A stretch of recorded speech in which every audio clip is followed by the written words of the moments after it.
Have you been in a situation where you needed to step outside of your comfort zone and to do something different, something new, something that perhaps before was a little bit scary and now you needed some courage to move forward with it?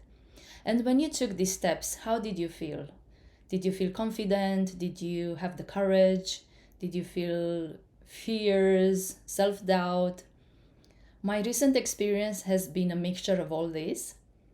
And when I started to feel the self doubt and the fears, I recognize it. I recognize the pattern that it happened before, and before I would allow myself to go into the roller coaster of these emotions, and I would start questioning myself.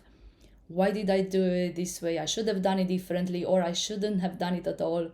But this time I said, okay, I looked at it and I recognized it for what it was, as a self sabotaging belief. And I said, okay, I'm not going to go into that roller coaster. There's no point, it doesn't get me anywhere. I just need to accept it and see how I can move through this easily and well. So, first of all, I recognize it, and then the second thing I've done, I asked for support from a dear mentor and teacher, which I trust and I respect and I admire.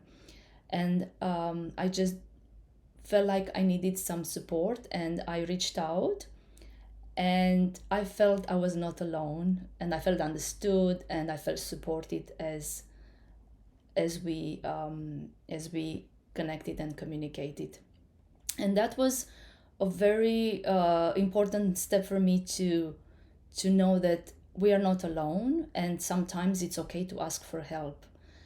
And as a coach, I know how important it is to work with these beliefs, to work with these emotions that sometimes may come up when, especially when we have to do something that scares us, something that it's important to us, something that helps us to grow and to move forward with our goals, our visions, with what we want to do in our life.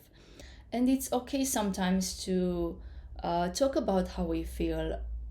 It's, of course, it's scary, and we need to be vulnerable about it when we admit our fears and our self-doubts. But everyone feels fearful or has self-doubt at some point in their journeys, especially when we need to do something, that we need to have courage, something that perhaps is different than what we've done before. So it is normal to have these emotions, and it is good to recognize them for what they are and not get carried away, but just move through them and sometimes get the support that we need so we can heal them, integrate them, and not judge them. This is why I love being a coach and support people on their own journey of personal growth and see the transformations of people working consciously their own fears and their own limitations, their own self doubt. Because this journey is a journey of self discovery. And every time you heal something, every time you integrate something, every time you understand something about yourself, then you move forward and you embrace more of who you are.